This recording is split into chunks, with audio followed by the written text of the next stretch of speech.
Imagine Lion King without Africa. Imagine Mulan without China. Imagine Ariel without her under the sea. And imagine Milo on a stage by himself with nothing behind him. And that gives you a sense of what this team of people do. There are people who are layout artists, background painters, scene planners, effects artists that have to create the world that these characters will inhabit, and it has to be as plausible as Africa and China and this beautiful undersea environment in Little Mermaid. You have to believe, in fact, that Atlantis really does exist. Layout's a tough task because you're not only the set designer, but you're also the cinematographer. And Ed Gertner, who is our layout supervisor on Atlantis, is just that. He has a great sense of stages and settings and how to compose things around the characters, but he's also a really brilliant cinematographer. He's able to take the camera, in this case the virtual camera, the animated camera, and move it around to make you feel like you're really part of that scene. I came in early because of the CinemaScope on this picture. I had to sell it to the people here because it had been a long time since we had done any widescreen format, and they had looked at it for other pictures but found it maybe not viable for them at the time, and I felt that Atlantis action adventure should have been widescreen. The perception of producing a bigger image for the screen is that you're going to have to draw everything bigger. Now, if you have to draw everything bigger, you've got bigger size sheets of paper, you have bigger desks. Maybe you have bigger animators to animate, I don't know. There was certainly talk about bigger rooms. There was talk about, how do we fit all these new desks, these new discs that we're going to have to create for the paper. And I realized very early on that there was just such a terrible misconception. We did a little experiment and said, well, a normal screen is this big. And so you could argue that the film is going to be 30% larger, but you could also argue, well, the ratio could be 30% smaller. You can actually take top and bottom off of it and get the same ratio. And that was the argument that prevailed. And in the end, it wasn't 30% more expensive. It was actually true that we worked technically on smaller paper with smaller backgrounds because the style allowed it. So on Atlantis, we had the ability to make longer scenes because there was more space for the character to walk in. When we first started this too, we looked at David Lean movies, we looked at Indiana Jones, any widescreen picture that we could get a hold of that was famous, that we all like, and found that there were similarities, no matter who was the director or the style of the picture. I mean, movies of this type, stories of this type have always been told in that format because stories that are epic in nature seem to kind of demand that sort of really canvas to paint on. Exactly, that kind of canvas, that really sort of immersive feel to bring you into this fantasy world. A lot more action can be contained on the screen sort of at one time, and you just get these wonderful panoramic vistas of these alien landscapes that really make you feel like you're there.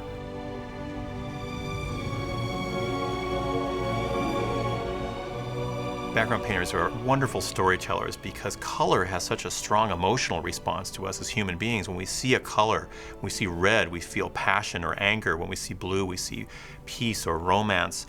All those things can go into a background painting. So it's not just technique, it's not just the obvious colors, it's also the emotional colors of what's in a scene. And so background painters in that way are wonderful storytellers that contribute to the emotion of the scene. Lisa Keene, our background supervisor, was having this problem, or she was in this quandary about how to treat the film overall, color-wise. My whole world is based on the color of what that environment is.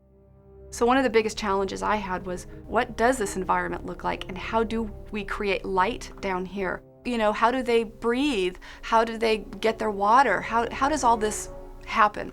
Lisa went away and thought and painted and thought and came up with an entire working model of the Atlantean ecosystem. You know those little spheres that you'll see in some of those New Age stores, and it's a whole ecology. It's like a little glass bubble, and it has water in it, has a little plant, has a little fish. Well, the whole ecosystem works within itself. And that's kind of where I launched from, where you've got this, basically a bubble that's sitting under the ocean. If that bubble were covered by earth, and this is where we had some artistic license. The crystal is the catalyst. This is the thing that's still operating in Atlantis and drawing a certain amount of water that brings the water up into Atlantis and creates the waterfall and the lake, if you will, that you see, and that's drawing off of the ocean. And there was also the concept of this being very near to the Earth. So we might have some magma coming up from the bottom. We would have perhaps a lava flow in there. Now, you have that bubble, and you have a lava flow, and you have water. You can create steam, which in turn waters the plants, which in turn create oxygen. So you can start to build an environment in which you might be able to have life. So that crystal is what is so important. So when they actually steal the crystal and take it from Atlantis, they realize their world is over. That's when the lava becomes more intense and the whole world becomes red. And it's a struggle to get that crystal back to Atlantis, to get that equilibrium back on track for survival.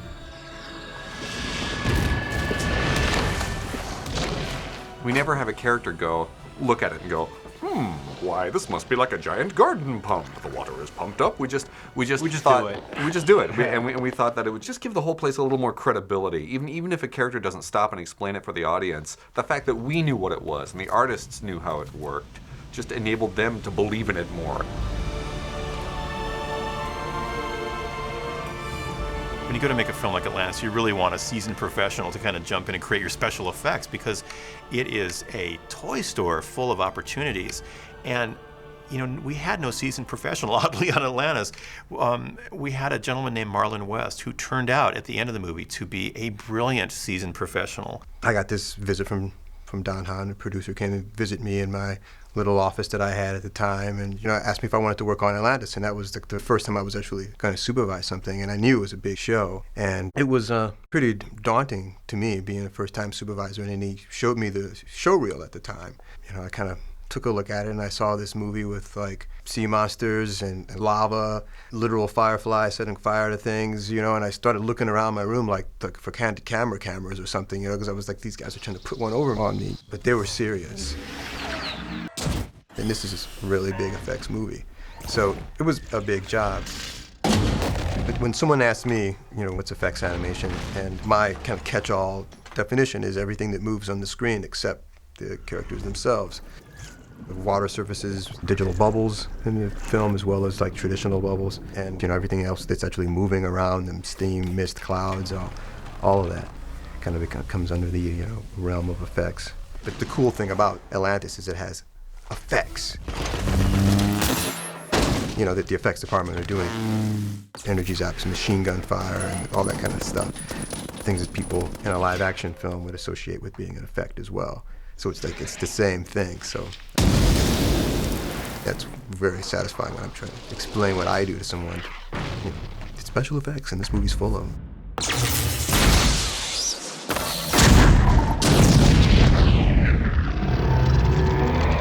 This wasn't Marlon West's movie, as far as I'm concerned. This was his special effects gift to the world.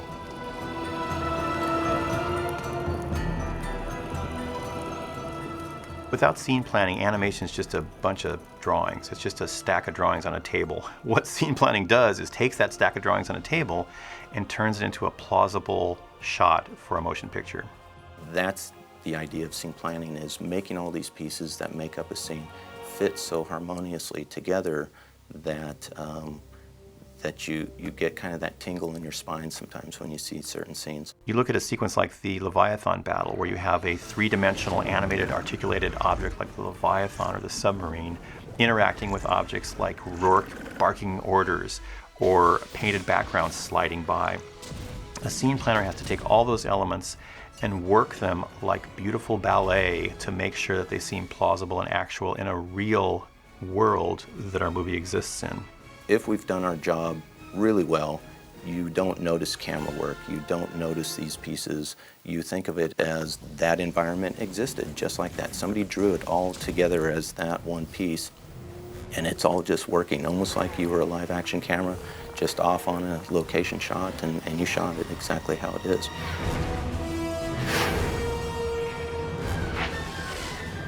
One thing that I've kind of learned about Kirk and Gary as directors is they like to end their film with a big bang. They love to do these long pullbacks, and we tried it on Hunchback and we ran into limitations with the computer.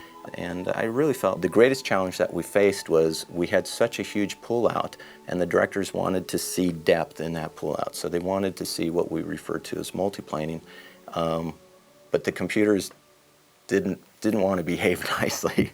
It's the most complex shot we've done in, the 100-year history of the Walt Disney Company because of the amount of levels and the amount of ambition for that scene. It was a big challenge because the artwork in there is 2D. So think of Kida and Milo as they're walking up the stone giants are probably about 6 inches big, the characters themselves. They're playing on a set that is about 16 inches big. And as we continue pulling out, we literally go from the equivalent of this 16-inch piece of paper to an 18,000-inch piece of paper. But each piece of paper that made this set is literally 24 inches big or smaller. So you're creating this set that doesn't belong together at all. They're all a bunch of separate pieces that looks like it's living harmoniously together. And that's where Scene Planner comes in. Scene Planner makes that all happen. And we don't do it alone. Scene planning is never a job of a solo department. Scene planning really is a service for all these different departments, and it's really getting small pieces from all these different departments that brings this scene together and creates the final shot of what everybody thought just happened. All this collaboration, all this kind of plussing process of getting the movie as good as it can goes towards one thing, and that's the audience. We want you to go to the theater and sit down with your popcorn and your family and have the lights go down and have an experience that you haven't had before, to be able to transport you to a place you haven't had before. We realize that as artists, it's really difficult to do by ourselves. I can't make that film myself. Kirk can't, Gary can't, Ed can't, Lisa can't. But together, we're stronger than each of us. Together, that kind of collaboration, that kind of team effort that we have makes something on the screen that is really unique, and it's always going to be viewed by our audience and by each other as this collective process, this collaboration that brought Atlantis to life.